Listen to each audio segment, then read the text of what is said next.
additional. So what is marginal utility? The additional utility that is derived by consuming one more unit of a product. By consuming one more unit of a product is called marginal utility. Marginal. If I am consuming first unit, I am getting 20 units of utility.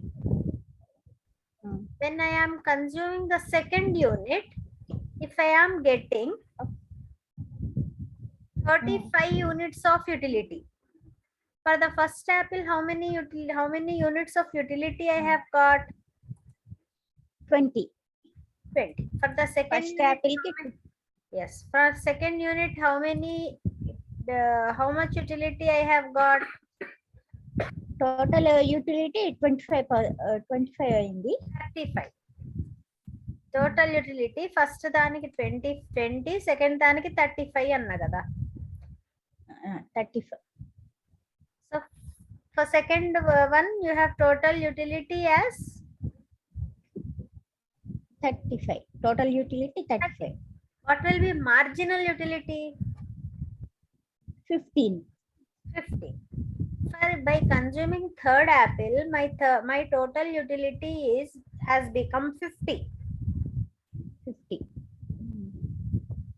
My total utility has become 50. What will be my marginal utility now? 25. Marginal utility is 15. 35 కదా ఇది. 15.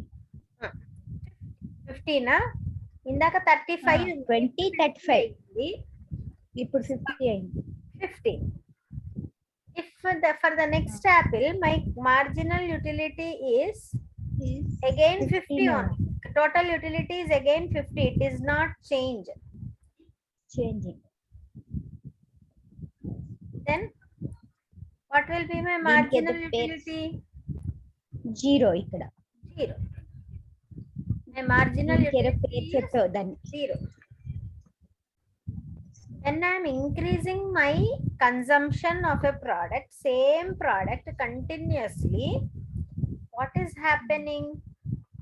My marginal utility is going on decreasing. My marginal utility is decreasing. Good. When I am using the same product,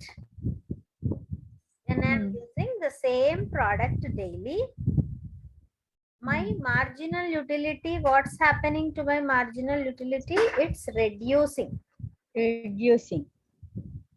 Yeah, my marginal utility is reducing. What's happening to total utility? It is increasing at a certain level. It is constant, and after some time it is reducing. Negative. It is reducing. First it has increased, constant, reducing. Enter the total utility. Okay, total utility. Next, coming to marginal utility. Marginal utility goes on decreasing unit after unit. Marginal utility goes on decreasing unit after unit. Okay.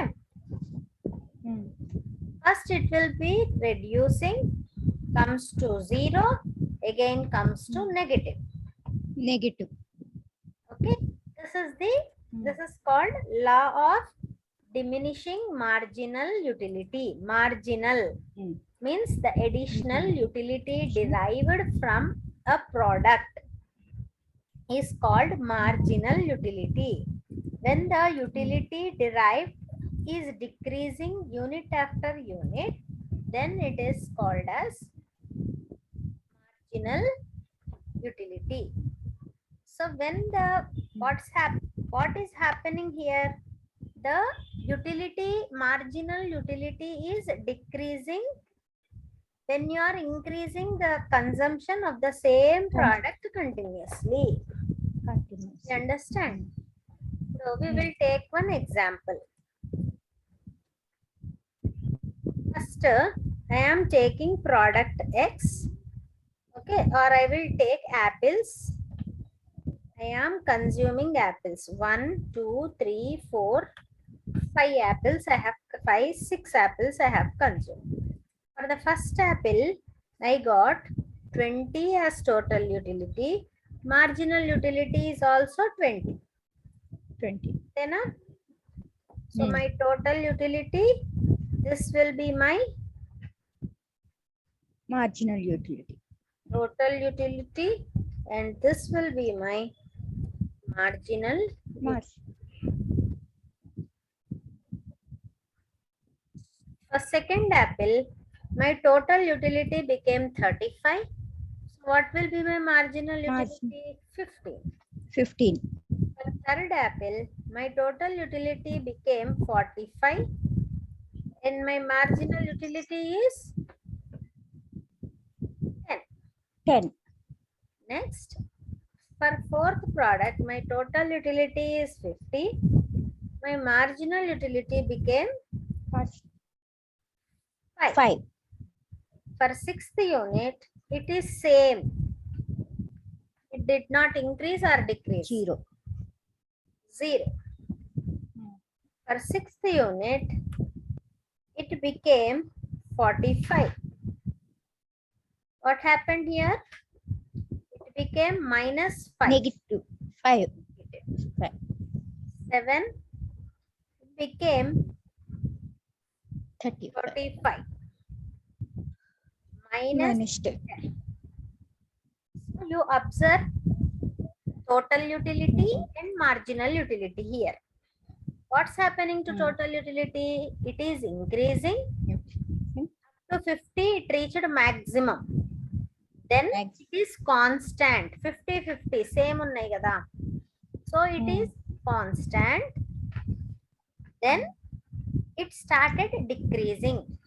That is how your total utility will be.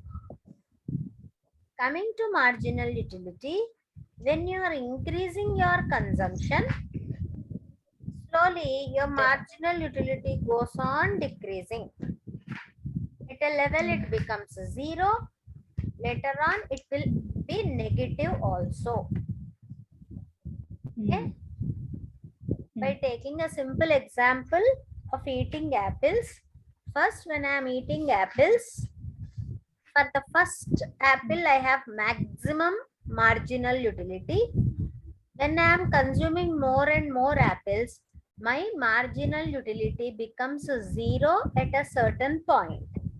Then it starts goes into negative values also.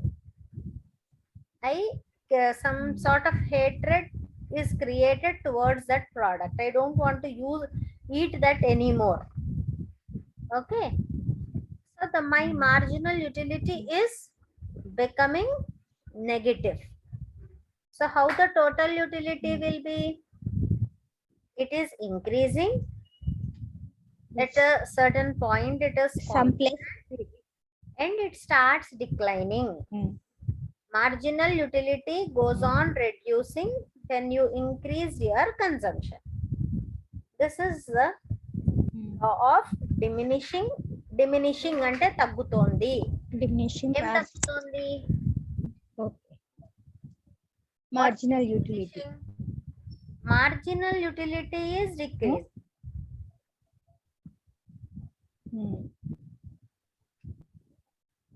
Understand? What is decreasing here? Marginal utility is decreasing. Marginal utility. One after the other, when you are increasing your consumption, your demand, satisfaction from that is decreasing. Here, what are your assumptions in this? You have to eat same fruit of same size. Okay. If I am taking small apples, చిన్న apples తీసుకున్నా 20 తిన్నా నాకేమీ కడుపు నిండదు. So నాకేమీ నా marginal utility తగ్గదు. Okay. So the product we are consuming should be of reasonable size. all the units consumed should be of equal size or equal quantity. At a time you have to take equal size of products. The product should be identical. I have to eat only apples, then only this law is applicable. First time I am eating apple, next time eating guava, next time I am eating some other fruit, then it will not be same. When I am changing the fruit, it will not change. Okay. So these are some assumptions that we have to keep in mind. That every time when we are consuming, we have to consume equal quantity or equal size of the product. We have to eat it continuously. I ate apple now. Immediately, if I eat, immediately we have to go on eating. Okay, we have to go on consuming it continuously. Then only this law is applicable. I ate apple tomorrow. Today I ate one apple. Tomorrow I ate another apple. Day after tomorrow I ate another apple. Will my marginal utility decrease? No. No. So whatever the utility that I have got today, tomorrow also I'll have same utility. So there should not be much time gap between the consumption of one unit to another unit. Okay. So these are some assumptions of diminishing marginal utility. ఒకసారి నువ్వు పుస్తకంలో చదువు, నీకేమైనా doubts వస్తే అడుగు. Okay. Next concept you have is demand forecasting. Demand forecasting means you are forecasting or foreseeing your demand. How much demand for this product will be? We will take example of Ganesh Chaturthi. What this people who are preparing idols, Ganesh idols, they will do? They will forecast demand. They will think how much demand may come for this idols. How many I need to prepare? How readiness should be there? What level of readiness should be there? So will they plan or not? Suppose if we are organizing any function in our home, we will plan how many of our guests may turn up, how much we have to cook. If 30 people are coming, in what quantity I need to cook? Do we forecast or not? Forecast.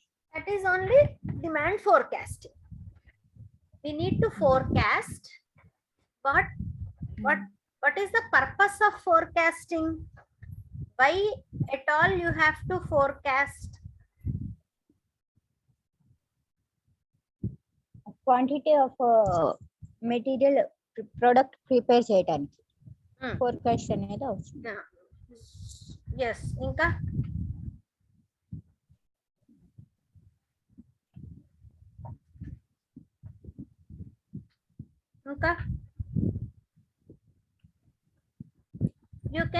you have to assess what will be the demand for a product. Okay. Kanishamo.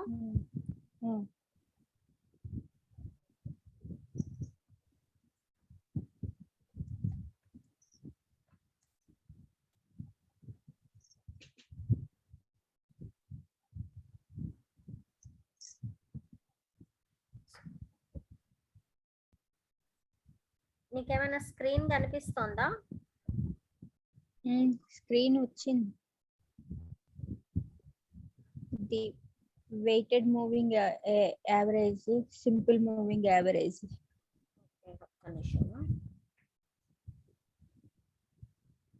Barometric method.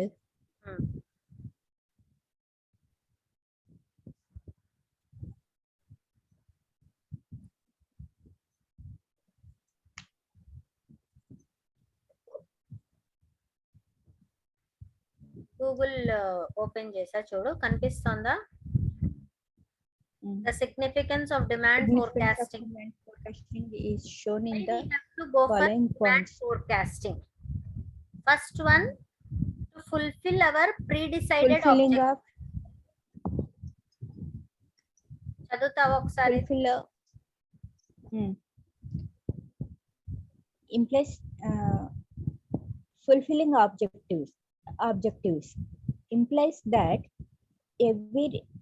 every business unit starts with certain pre-decided objectives.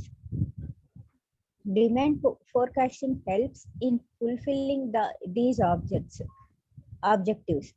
An organization estimates the current demand for its product and services in the market and move forward to achieve the set goals.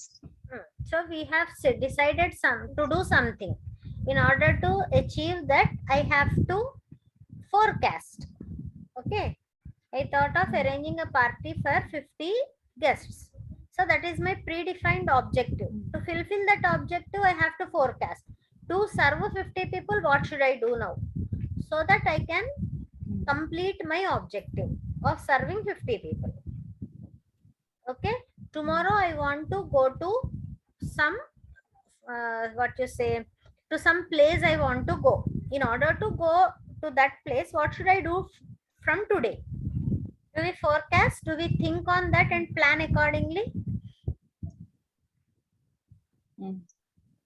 In the same way, when I want to sell something, first I have to forecast how much I have to produce. In order to decide how much I have to produce, I have to forecast what will be my demand. Okay, so to fulfill my future objectives, I need to forecast. The next one is preparing the budget. Next purpose, why you need to forecast. If I have to serve 50 people, first I have to know how much it costs me. Yes or no? How much it will cost me? How much amount I have to keep ready for preparing lunch for 50 people, 50 guests. So I need to prepare my budget. Per one person, how much I need to spend, whether I am able to spend that much or not, whether I am capable of spending that much or not. So up to what extent I can spend on each individual guest. Do we think all these things or not?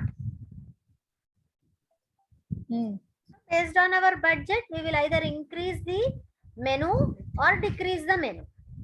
So preparing budgets also, forecasting is very important. Demand forecasting is very important. If I think that there is a demand for 50 products of 50 units of my product, if I can sell 50 Ganeshas, so I have to prepare a budget. How much POP I require, how much glue I require, how much grass I require. So for purchasing all these things, how much budget it happens? Is that budget available with me or not? Will I be able to produce 50 units of my product or not? Or shall I reduce my production capacity? Okay, so to decide all these things, you must be able to forecast. Forecast ante ardhamainda? Ardhamaindi. Next, third one. First point is to fulfilling the objective. Second point is preparing the budget. ఒక్కసారి చదువుతావా ఇది? ఇక్కడ దాకా చదువు. Plays a critical role in marketing. Plays a critical role in making budget by estimating costs and expected revenues. For instance, an organization has forecasted that the demand for its product, which is priced at rupees 10, would be 1 lakh units. 1 lakh units. The price of one product is 10 rupees and I want to sell 10,000 units. So my total cost revenue will be 1 lakh rupees, like that, 10 lakh rupees.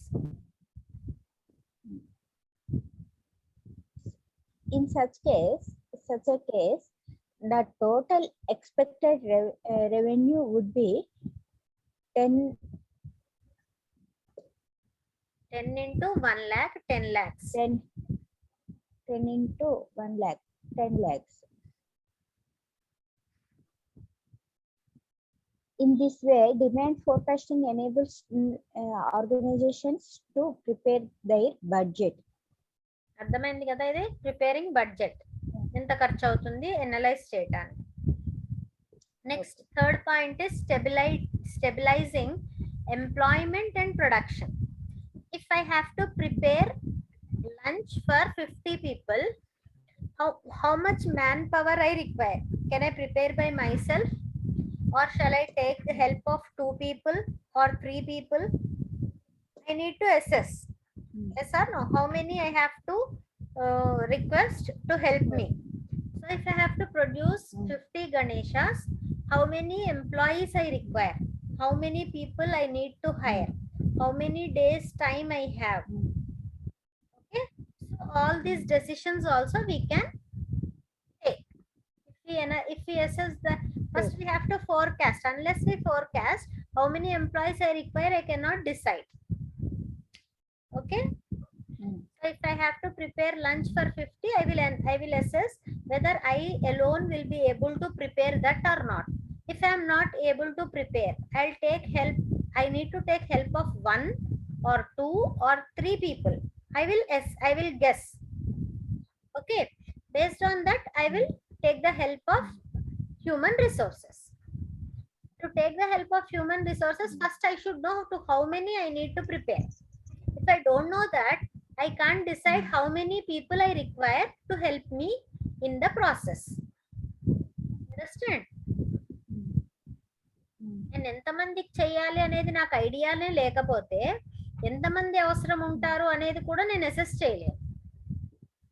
So నా production ఎంత ఉంటుంది, నా demand ఎంత ఉంటుంది, నేను ఎంత produce చేయాలి అనేది నాకు ఐడియా లేకపోతే ఎంతమందిని ఎంప్లాయ్ చేసుకోవాలి అనే అవగాహన ఉండదు. Okay? That is third purpose why we have to forecast demand. Helps an organization to control its production and recruitment activities. Producing according to the forecasted demand of products helps in avoiding the wastage of the resources of an organization. Producing according to the forecasted demand of products helps in avoiding the wastage of the resources of an organization. This further helps an organization to hire human resources according to the requirement. For example, if an organization expects a rise in the demand for its products, it may opt for extra labor to fulfill the increased demand. Okay, నాకు ఎంత demand ఉంది, ఎంత మందిని నేను recruit చేసుకోవాలి అనే idea వస్తుంది. ముందే కనుక ఎంత ప్రొడక్షన్ చేయాలి, ఎంత డిమాండ్ ఉంటుంది అని ఎక్స్పెక్ట్ చేస్తాను. Next fourth one, expanding organisations. So whether my demand is only 50 or can I increase my demand? If I sell in the next my what to say nearby areas, will I be able to increase my demand? I can guess. Okay, so here in my locality I can sell 50 Ganeshas. If I can extend my business operations to the next locality also, to the adjacent localities, will I be able to sell more? You can think like that. So you can think of expanding, whether we are in a position to expand our operations, whether our capacity, our production capacity will help us in expanding our business. Okay, that can be known from this demand forecasting చదువుతా ఇది. Expanding organizations implies that demand forecasting helps in deciding about the expansion of the business of the organization. If the expected demand for the products is then the organization may plan to expand further. On the other hand, if the demand for products is expected to fall, the organization may cut down the investment in the business. అర్థమైందా పిన్ని? Next, taking management decisions. So how much plant capacity I need, how much raw material I need, how much labor I need, how much capital I need. What we have discussed in previous points, the same thing is here. Okay, how many labor I want, how many employees I want, how much raw material I have to purchase. Raw material means to produce that whatever the things that I need to purchase for production process. How much capital I require. Indaka 10 lakhs అని చూసాం కదా, that is capital I require. So all these things we can take decisions. Okay, and next purpose is evaluating performance. We can evaluate the performance. I have expected 50 guests. If 50 guests have come, my expectation is right. If only 20 have come, my expectations are wrong. My forecasting is wrong. Next time what I do, when I am organizing a function, I will think previously when I called 50, only 20 came. So this time I will prepare for less number of people. If required, I can manage at that time. Do we think in this way or not? First, in the same way, organizations also will do. I have assumed that I can sell 50 idols, but I could sell only 20 this time.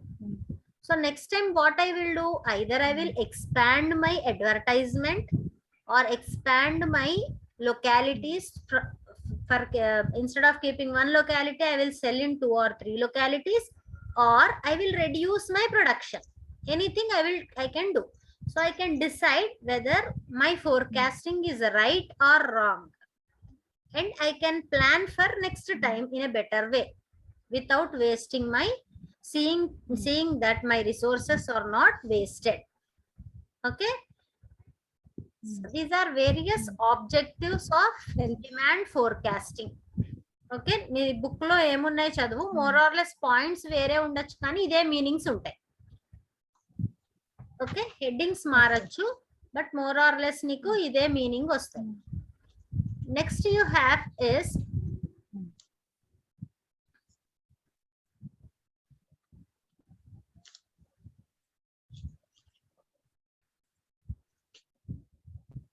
what are the methods that you use for forecasting? How do you classify this process of forecasting? Okay, so you can forecast based on database type. You can forecast the qualitative data and quantitative data. Quality ante మనం ఏదైతే figures లో measure చేయలేమో దాన్ని quality అంటాం. It is very good, it is very tasty, it is very beautiful. Can I quantify how much beautiful it is? Today cook has cooked very well and it is very tasty. We say how much tasty it is. Can I say it is 10% tasty, 20% tasty? Can we say like that? చెప్పలే. పోయినసారి కంటే ఈసారి 20% ఎక్కువ టేస్టీగా చేశాడు, 30% ఎక్కువ టేస్టీగా చేశాడు అని చెప్పగలమా? So you can forecast in qualitative forecasting. When we are measuring something which cannot be expressed in terms of numbers is called as qualitative forecasting, which can be measured. Qualitative.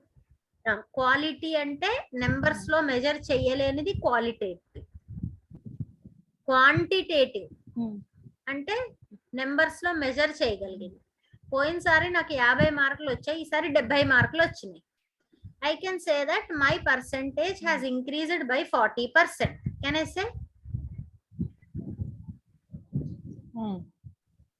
చెప్పచ్చు.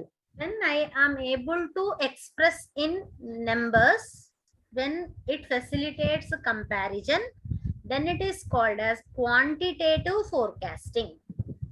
When I am not able to forecast in numbers, I can only see the quality of it, then it is called as qualitative forecasting. Okay, based on the data type which we am collecting, we can divide the types of forecasting into two types: qualitative forecasting and quantitative forecasting. Meeting end అవుతుంది, మళ్ళీ join అవ్వు.